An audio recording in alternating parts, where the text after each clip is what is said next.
जय हिंद, नमस्कार। मैं उमर जैदी स्वागत करती हूँ आप सबका एक बार फिर से हमारे आज के कार्यक्रम में। और आज हमारे साथ मौजूद है एक बार फिर से ओमकार चौधरी जी, जिनसे हम बात करेंगे बिहार जो चुनावी नतीजे रहे, उन चुनावी नतीजों का बिहार के आगे विकास पर क्या असर नजर आएगा। और साथ ही साथ बंगाल में भी इलेक्शंस ज्यादा दूर नहीं है, काफी नजदीक नजर आ रहे हैं। और जिस तरह से बांग्लादेश और भारत के बीच में स्थिति उत्पन्न हो रही है, साथ ही साथ जो दिल्ली फिदायीन आतंकी हमला हुआ, उसमें भी बांग्लादेश के तार जुड़ते जा रहे हैं। तो जो एसआईआर हो रहा है, उसका बंगाल चुनाव में क्या असर नजर आएगा, साथ ही साथ जो घुसपैठ है और इन सारे मामलों पर विस्तार से हम चर्चा करेंगे।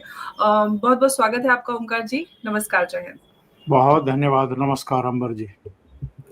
ओमकार जी, सबसे पहले तो हम बिहार की बात करते हैं। बिहार में बम्पर जीत, बीजेपी को कहे, एनडीए को कहे, एकदम महाराष्ट्र वाला एकदम सब कुछ हमें यहाँ पर नजर आया। और उम्मीद से बढ़कर सारे जो एग्जिट पोल्स और उससे पहले भी जो रिपोर्ट्स आ रही थी, सारे रिपोर्ट्स को दरकिनार करते हुए बड़ी अच्छी जीत दर्ज की।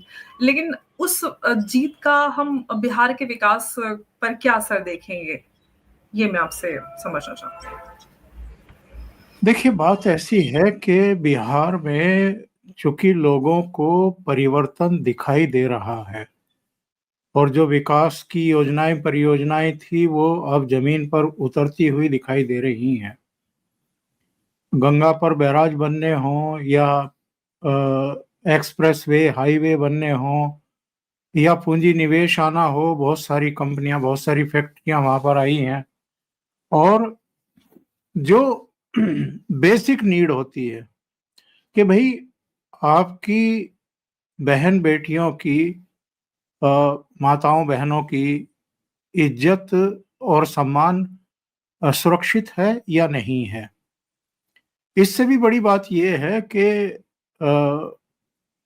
जो वहां पर एक वातावरण क्रिएट किया गया था, हुआ था लालू जी के समय और राबड़ी के समय, करीब करीब 70 नरसंहार हुए थे। वो जातीय संघर्ष भी थे, नरसंहार भी थे। तो अब बिहार में ना तो इस तरह के जातीय नरसंहार होते हैं, ना बहू बेटियों की इज्जत पर कोई हाथ डालता है तो उसका इलाज भी हो जाता है। और अब ऐसा भी नहीं है कि शाम को 4 बजते 5 बजते सब घरों में कैद हो जाएं। या यहाँ तक के बेटियां भी, बहुएं भी, वो भी घरों में कैद हो जाती थी। वो चीजें अब बहुत पीछे छूट चुकी हैं।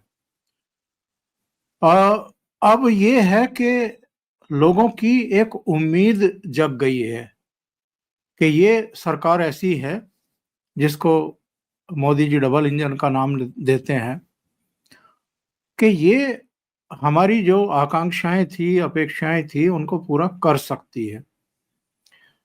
पलायन और बेरोजगारी, ये बहुत बड़ी समस्याएं इनके अलावा रही हैं बिहार में।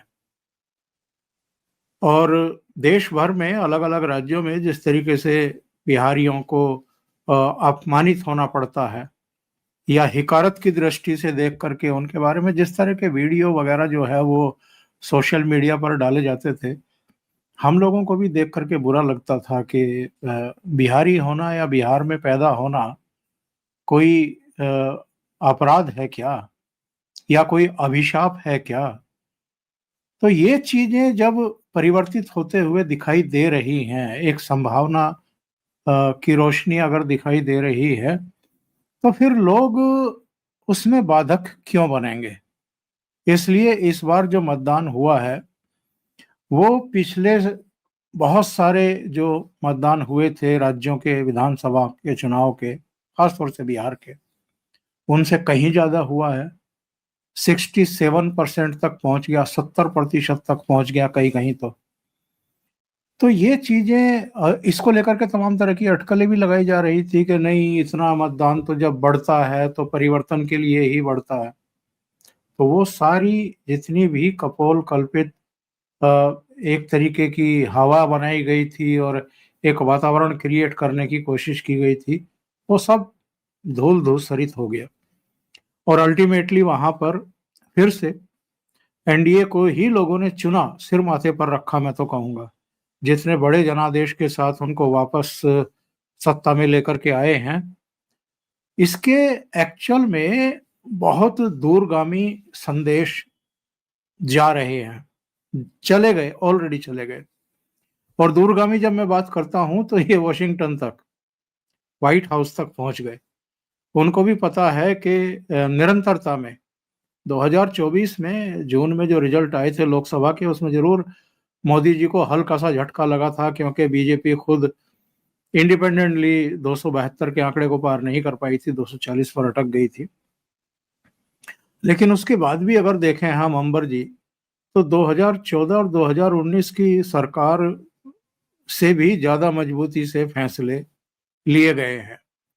केवल दो का ही उल्लेख करूंगा। वक्फ संशोधन बिल, अगर इसको आप अल्पमत सरकार कह रहे थे, रेत की दीवार की तरह ढह जाएगी ये कह रहे थे, तो इसी सरकार ने वक्फ संशोधन कानून पारित करके दिखाया है पार्लियामेंट के दोनों सदनों से। दूसरा, जब पहलगाम का जेनोसाइड हुआ, जिसमें पहचान करके ये कह करके कलमा पढ़िए, अगर नहीं पढ़ सकते हैं तो फिर आप जिंदा रहने के काबिल नहीं हैं, उनकी पेंटें उतरवा करके उनकी शिनाख्त की गई कि ये मुस्लिम तो नहीं है इनमें से कोई, और फिर उनको शूट कर दिया गया। और उसके बाद जो भारत सरकार ने किया, मोदी सरकार ने किया, हमारी सेनाओं ने किया, वो हमेशा इतिहास में दर्ज रहेगा कि केवल 4 दिनों के भीतर एक कुटिल पड़ोसी को घुटनों पर ला करके खड़ा कर दिया। उसके airbase, radar, air defence system, वो सारा आतंकियों के जो ठिकाने थे, हेडक्वार्टर थे, उन सबको ध्वस्त कर दिया गया। ये दो घटनाएं बताने के लिए काफी थी कि वो अल्पमत सरकार नहीं है, वो रेते के दीवार की तरह नहीं है कि आप एक धक्का मारोगे और वो ढह जाएगी। और यही चीजें, ये जो संकल्पबद्धता है कि हम देश का सिर नहीं झुकने देंगे, माताओं बहनों का सिंदूर अगर कोई पहुंचने की कोशिश करेगा, मिटाने की कोशिश करेगा, तो वो खुद मिट जाएगा, उसकी अपनी पहचान पर भी संकट खड़ा हो जाएगा। इसी से एक्चुअल में लोग इतने प्रभावित होते हैं, और कारण और भी बहुत सारे हैं। लेकिन आप सही कह रही हैं कि बिहार का जो ये नतीजा है, ये बेहद महत्वपूर्ण है। और यहाँ से जब गाड़ी आगे बढ़ेगी तो जाहिर है वो बंगाल की तरफ ही जाएगी।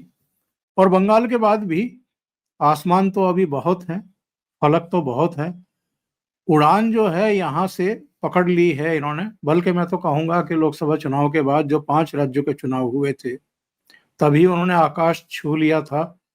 जम्मू कश्मीर, हरियाणा, महाराष्ट्र, झारखंड और दिल्ली, 3 राज्यों में इनमें से भारतीय जनता पार्टी ने अपनी सरकार बना ली थी।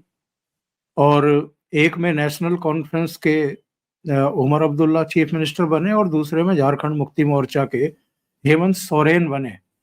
यानी कांग्रेस का इन 5 में से एक भी राज्य में खाता नहीं खुला, बल्कि वो रसातल की तरफ गई है। और यहाँ बिहार में भी अगर देखें तो ऐसा लगता है कि सबसे कमजोर कड़ी अगर महागठबंधन में कोई था तो वो कांग्रेस पार्टी ही थी, क्योंकि सबसे ज्यादा वोट शेयर अभी भी आरजेडी के पास ही है। बीजेपी से भी ज्यादा वोट शेयर उनके पास है। लेकिन अगर उनका सहयोगी बिल्कुल मरी गिरी अवस्था में है और गिर ही पड़ा है एक तरीके से, तो फिर वो भी डूबेंगे। तो वही हुआ है।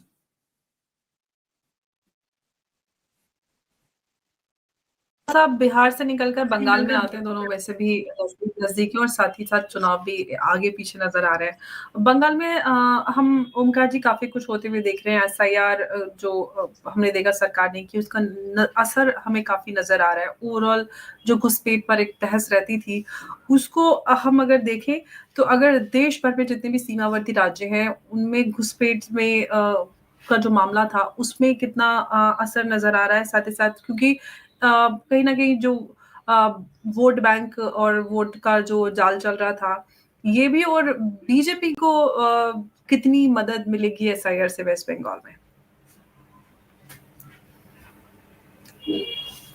आपका म्यूट है ओमकार जी, अनम्यूट कर लीजिए। जी, माफी चाहेंगे।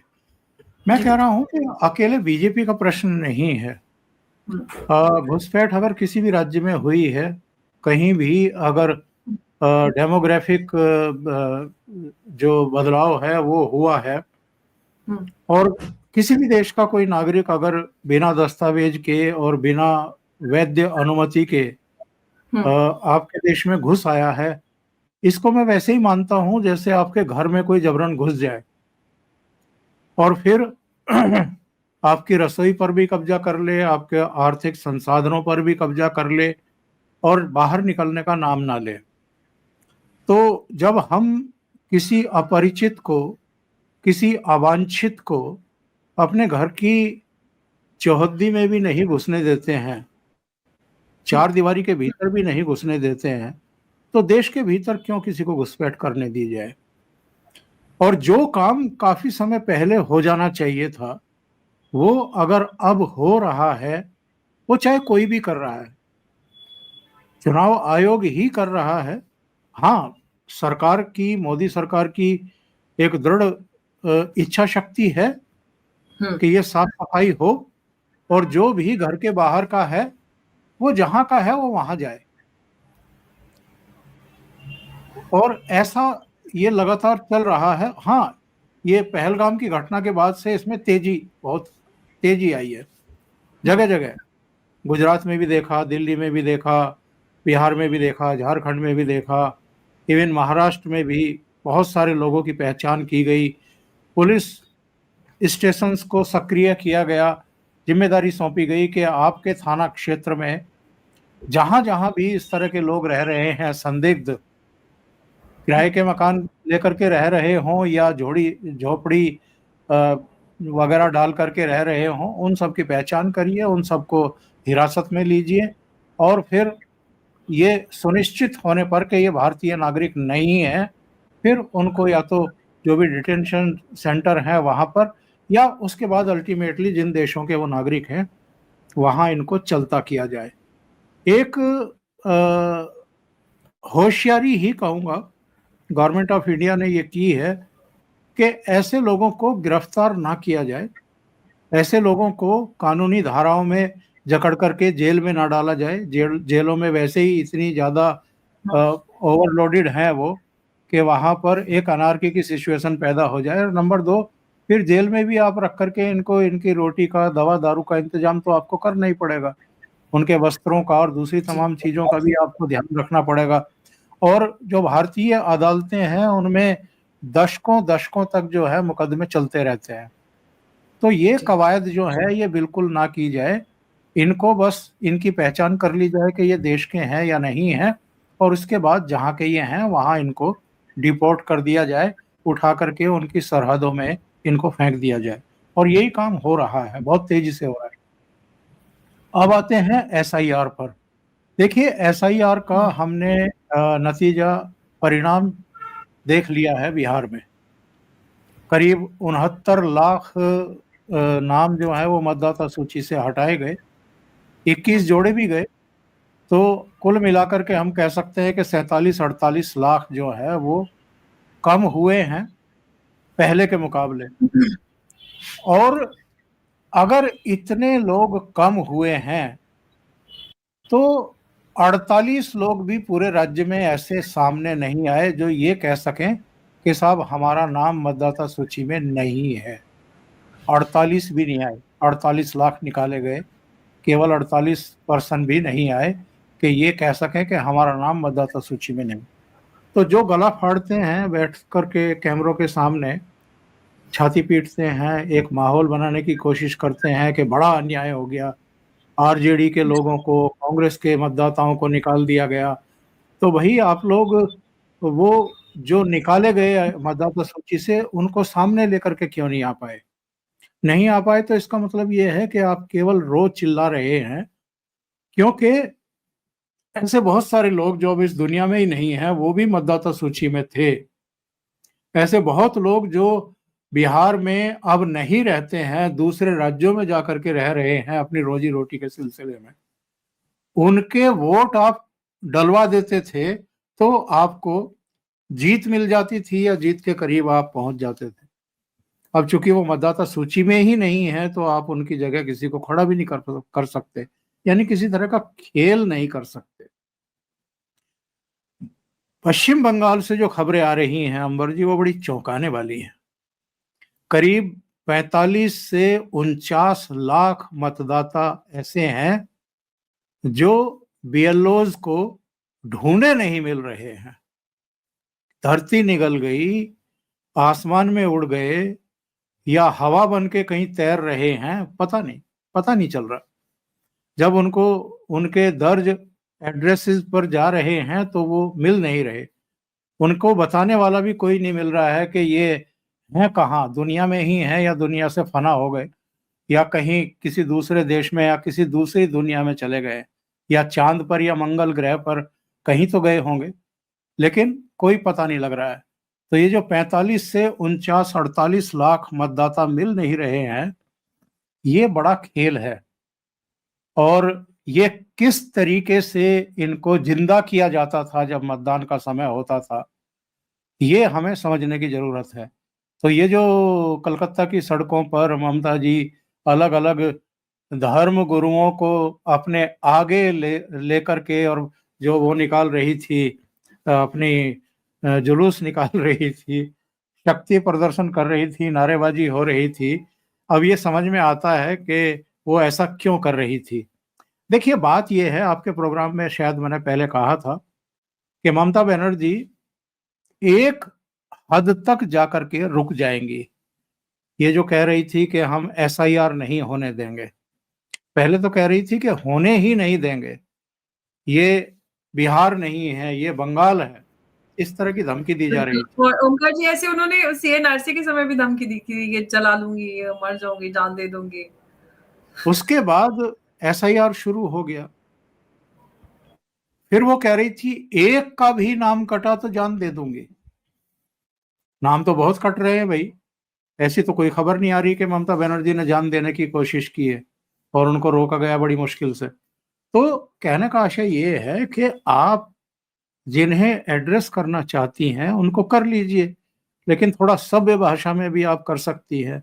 इस तरह की बातें मत करिए जो आप कर ना सकें, क्योंकि सबको पता है कि आप अपनी सरकार तो बर्खास्त नहीं होने देंगी। अगर उस हद तक आप जाएंगी कि ये चुनाव आयोग लिख करके दे होम मिनिस्ट्री को या राष्ट्रपति को कि साहब हमारे कर्मचारियों को, हमारे बीएलओज को काम नहीं करने दिया जा रहा, उनके कामकाज में रुकावट पेश की जा रही है, तो फिर सीधा सीधा मामला बनता है कि 355, 356 का उपयोग किया जाए, सरकार को बर्खास्त कर दिया जाए, चलता कर दिया जाए। ममता बनर्जी ये नहीं चाहेंगी, क्योंकि ऐसा होते ही पूरी प्रशासनिक और पुलिस मशीनरी उनके हाथ से निकल जाएगी। उनका कैडर जो है वो चौड़े में खड़ा हो जाएगा, कुछ नहीं कर पाएगा। तो इसलिए वो एक हद तक उन्होंने विरोध किया, और उसके बाद जो है अभी तो जो खबरें आ रही हैं बड़ी चौंकाने वाली आ रही हैं। चूंकि एसआईआर शुरू हुआ है, फॉर्म वितरित कर दिए गए हैं, भरवाए जा रहे हैं, तो जो पश्चिम बंगाल के या भारत के नागरिक नहीं हैं, जो रोहिंग्याज हैं या बांग्लादेशी हैं, वो अपना सब सामान अपने कंधों पर और सिर पर उठा करके भाग रहे हैं बंगाल की तरफ। और वो जो एक नदी है, नाला है, क्या है, उसको पार करने के लिए जो नाव वगैरह खड़ी हुई है, लाइन लगा करके खड़े हैं, अपनी बारी का इंतजार कर रहे हैं कि किसी तरीके से हम अपने वतन पहुंच जाएं, यहां से हमारी जान छूटे किसी तरीके से। क्योंकि उनको पता है कि अगर धर लिए गए, गिरफ्तार कर लिए गए, तो डिटेंशन सेंटर में जाना पड़ेगा, और उसके बाद बहुत सारी जलालत का सामना करना पड़ेगा, और अल्टीमेटली वापस जाना ही है। उस प्रक्रिया से जाएं या खुद ही भाग जाएं। तो लाखों की संख्या में लोग अब बंगाल छोड़ करके वापस जा रहे हैं। तो पेट में दर्द होने की एक बड़ी वजह यही है कि एक तो एसआईआर में लोग तो कह रहे हैं कि कम से कम 1.5 से 2 करोड़ मतदाताओं के नाम पश्चिम बंगाल में कटने तय हैं, और ऊपर से ये जो लाखों लोग अब बंगाल छोड़ करके भाग रहे हैं, ये तो इनसे तो बहुत बड़ा खेल होता रहा है ना पश्चिम बंगाल में। और यही ममता बनर्जी थी जिनको हमने और आपने लोकसभा में देखा था। चरणजीत अटवाल उस समय स्पीकर की चेयर पर थे, वो उपाध्यक्ष हुआ करते थे। तो ममता बनर्जी ने घुसपैठियों की जांच की मांग को लेकर के वो पूरे दस्तावेज ऐसे फाड़ करके उनके ऊपर फेंक दिए थे।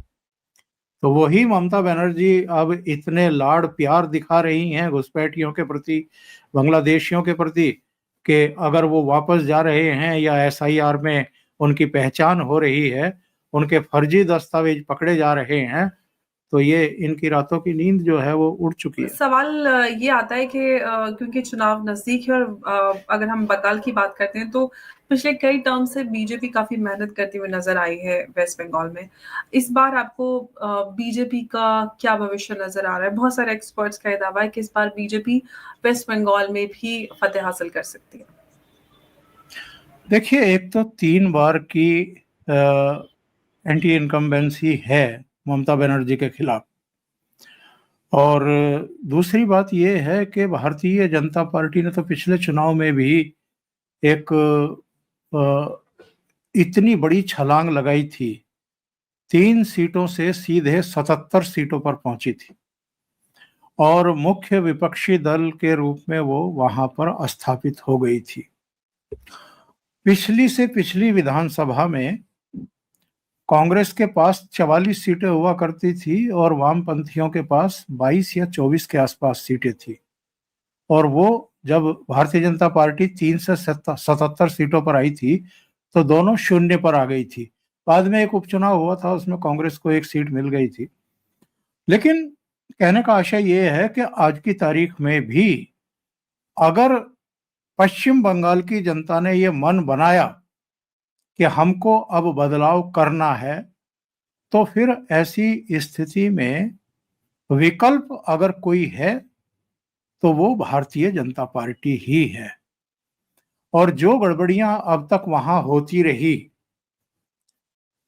वो अब खत्म की जा रही हैं। लोगों में जो डर का एक माहौल था वो खत्म किया जा रहा है। एसआईआर से जो फर्जी मतदाता थे, जो या अब इस दुनिया में नहीं रहे या जो पश्चिम बंगाल में नहीं रह करके देश के दूसरे हिस्सों में रह रहे हैं अपनी सर्विसेज के चलते, जॉब के चलते, तो उनके नाम भी हटाए जा रहे हैं। रोहिंग्याज बांग्लादेशी छोड़ करके जा रहे हैं। और एक मैसेज होता है, मैसेज ये है कि हरियाणा, महाराष्ट्र और दिल्ली और अब बिहार, लगातार 4 राज्यों में अब भारतीय जनता पार्टी या उनके सहयोगियों की सरकारें बन रही हैं। और हर जगह उसको, जिसको कहते हैं ना कि पूरा ब्लाइंडली लोग सपोर्ट कर रहे हैं कि भाई यही अब विकास के मार्ग पर हमें अग्रसर करेंगे। तो ऐसे में एक माहौल तो बना हुआ है पश्चिम बंगाल के लिए भी। तो मुझे लगता है कि जब भी चुनाव होंगे, ममता बनर्जी के लिए इस बार अपनी सत्ता को बचाए रखना बहुत मुश्किल होगा। आसान भारतीय जनता पार्टी के लिए भी नहीं होने वाला है। वो बिल्कुल। एक टफ टफ स्टेट है और वहां पर बहुत मेहनत करनी पड़ेगी। लेकिन हम तो जानते हैं कि प्रधानमंत्री से लेकर के और निचले स्तर के जो बीजेपी के कार्यकर्ता हैं वो किस बूथ तरीके लेवल से जी बिल्कुल। हाँ। इनफैक्ट ओवैसी भी बिहार चुनावी नतीजों की बात कह चुके हैं, ये बीजेपी से टक्कर लेने के लिए आपको 24 घंटे अपने टोज पर रहने की जरूरत होती है। लेकिन जो ओमकार जी, मैंने आपसे सबसे पहले ही सवाल किया था वो ये कि एक तो एसआईआर को लेकर मैंने इसलिए बोला था कि बीजेपी को कितनी मदद मिलेगी, क्योंकि कहीं ना कहीं हमने देखा है कि वेस्ट बंगाल में सिस्टमेटिकली इस घुसपैठ को करके एक वोट बैंक बनाया गया। अब सब भाग रहे हैं तो कहीं ना कहीं बीजेपी को इसका फायदा मिलेगा, क्योंकि अगर ममता बनर्जी के पास इस तरह के वोट्स नहीं होंगे तो और पिछले चुनाव में हमने देखा बीजेपी ने काफी बेहतर किया था, तो एक वो पॉइंट, और साथ ही साथ जो एंटी इनकम्बेंसी की बात की, ऑफ कोर्स कई सारे टर्म्स ये एंटी इनकम्बेंसी है, तो ये जो सारी चीजें क्या, जैसे कि ऑफ कोर्स हम जानते हैं कि आसान स्टेट नहीं है, वहाँ पे रेडिकलाइजेशन है। हम अगर मुसलमानों की बात करते हैं तो वहाँ पर फुल रेडिकलाइज्ड पूरे वहां पर पूरी जनता नजर आती है। तो ऐसे में बीजेपी के लिए आसान तो नहीं होने वाला, लेकिन फिर भी आपको क्या लगता है कि बीजेपी की क्या रणनीति अभी नजर आने वाली है इस बार वेस्ट बंगाल के लिए? देखिए, रणनीति की बात आप कर रही हैं तो आप बहुत बेहतर तरीके से जानती हैं कि प्रधानमंत्री और गृह मंत्री अमित शाह जब भी अपना टारगेट तय करते हैं, वो चाहे चुनाव का मैदान हो या जो पाकिस्तान हो या दूसरे देश हो, अमेरिका हो, डोनाल्ड ट्रंप हो, तो उनको एक ऐसी स्थिति में ला करके खड़ा कर देते हैं कि वो निहत्थे दिखाई देने लगते हैं, निहत्थे दिखाई देने लगते हैं। तो कम से कम राजनीतिक सोच समझ और समझ-बूझ जो मोदी जी के पास है या अमित शाह के पास है। अमित शाह को माना जाता है कि सोशल इंजीनियरिंग के महारथी हैं, चाणक्य हैं। और ये हमने देखा है, अलग-अलग राज्यों में देखा है, जहाँ कभी भारतीय जनता पार्टी की सरकारें नहीं होती थी, मुख्यमंत्री नहीं होते थे, वहाँ भी सरकारें बनी हैं, मुख्यमंत्री बने हैं बीजेपी के। जहाँ छोटे भाई की भूमिका में रहती थी, वहाँ अचानक बड़े भाई की भूमिका में हो गई और जिनके मुख्यमंत्री बनते थे सहयोगियों के, उनको बैक सीट जो है वो लेनी पड़ी, मजबूर होना पड़ा। उसका एक उत्कृष्ट उदाहरण महाराष्ट्र है, जहाँ पहले शिवसेना बड़े भाई की भूमिका में हुआ करती थी और बाद में फिर देवेंद्र फडणवीस जब मुख्यमंत्री बने तो मन महसूस करके ये लोग रह गए। यहाँ भी पश्चिम बंगाल में भी बहुत सारी पॉकेट्स ऐसी हैं जहां पर बीजेपी के लिए पैर रखना या जनादेश हासिल करना बहुत मुश्किल होगा। ठीक वैसी ही हालत है जैसी घाटी में है। घाटी में एक भी सीट नहीं मिली थी बीजेपी को। जम्मू, उधमपुर और दूसरे इलाकों में उनकी 4 सीटें और बढ़ गई। पिछली जो 10 साल पहले विधानसभा चुनाव हुए थे जम्मू कश्मीर के, तो 25 सीटें आई थी, इस बार 29 सीटें आई। तो यहाँ उनकी सीटें बढ़ी, लेकिन घाटी में नहीं मिली। इसी तरीके से पश्चिम बंगाल में भी ऐसे बहुत सारे इलाके हैं, जहाँ बीजेपी को पता है कि वहाँ सीटें नहीं मिलेगी, लेकिन उसके अकॉर्डिंग उनको रणनीति बनानी पड़ेगी। जहाँ पर कमजोरियां हैं और जहाँ इनकी संभावनाएं हैं, वहाँ और बेहतर करें और ऐसे वर्गों को, समुदायों को जोड़ें जो इनको स्ट्रेंथन करें। तो मुझे लगता है कि हमसे बेहतर वो जानते हैं सारी स्थितियों परिस्थितियों को। जहाँ तक एसआईआर का प्रश्न है, एसआईआर में अगर ऐसे मतदाताओं के नाम हटाए जा रहे हैं जिनके मतदाता सूची में रहते हुए खेल किए जा रहे थे, तो अपने आप ही भारतीय जनता पार्टी को इसका फायदा मिल जाता है। स्ट्राइक रेट देखो ना, इस बार बिहार में क्या रहा है। 101 सीटों पर लड़ी है बीजेपी और जेडीयू, और कितनी सीटें जीती हैं बीजेपी? 89, यानी 90 से ज्यादा का स्ट्राइक रेट, और जेडीयू 84-85, यानी 87-88 का स्ट्राइक रेट। तो ये चीजें जो हैं ये बहुत काउंट करती हैं। तो उम्मीद की जानी चाहिए कि इस बार पश्चिम बंगाल में भी जो एक माहौल बना हुआ है उसका फायदा भी बीजेपी को मिलेगा। बाकी मैं पहले ही कह चुका हूं कि पश्चिम बंगाल एक टफ स्टेट है, उसको आसान मान करके नहीं चला जा सकता, नहीं लड़ा जा सकता। उसको हलवा भरी प्लेट मानने की भूल बीजेपी ना करे या कोई भी ना करे। ओमकार जी, वैसे तो बीजेपी की अगर बात करें तो चाहे चुनाव हो ना हो, लेकिन एक ही बल और नियत के साथ काम हम बीजेपी को करते हुए देखते हैं, प्रधानमंत्री मोदी हो या फिर बूथ लेवल कार्यकर्ता। और यही रीजन नजर आता है कि वो राज्य दर राज्य एक बम्पर जीत दर्ज करते जा रहे हैं और उनकी जो भी कार्यशैली है उसकी सभी तारीफ करते नजर आते हैं। और कहीं ना कहीं एक प्रदेश का असर दूसरे प्रदेश पे पड़ता है, महाराष्ट्र हो, हरियाणा हो या फिर उसके बाद अब बिहार हो। बिहार और बंगाल बिल्कुल जुड़े हुए राज्य हैं, तो जरूर कहीं ना कहीं वो भी असर और एक लोगों के ऊपर मानसिकता पे वो असर जरूर नजर आता है। उम्मीद करते हैं कि वेस्ट बंगाल में इस बार बीजेपी आए, और क्योंकि वहां बदलाव की बहुत ज्यादा जरूरत है, जिस तरह से और जिन हालात से वेस्ट बंगाल गुजर रहा है। एक बात और कह करके मैं बात खत्म करूंगा। देखिए, जो ये अफसोस की बात है कि जो हमारे सीमाई राज्य हैं, जहां पर कुछ दूसरी चुनौतियां भी हैं, तो वो भारतीय जनता पार्टी के पास कम से कम दो या तीन बड़े राज्य बीजेपी के पास नहीं है। उनमें पश्चिम बंगाल है, उनमें जम्मू कश्मीर है और उनमें पंजाब है। ये बीजेपी के पास होना बहुत जरूरी है, राष्ट्रीय एकता के लिए भी और राष्ट्र की जो संप्रभुता है उसको बनाए रखने के लिए भी। जी, बिल्कुल। ओमकार जी, बहुत-बहुत आपका धन्यवाद हमारे साथ आज की इस चर्चा में जुड़ने के लिए। नमस्कार, जय हिंद, जय भारत। नमस्कार।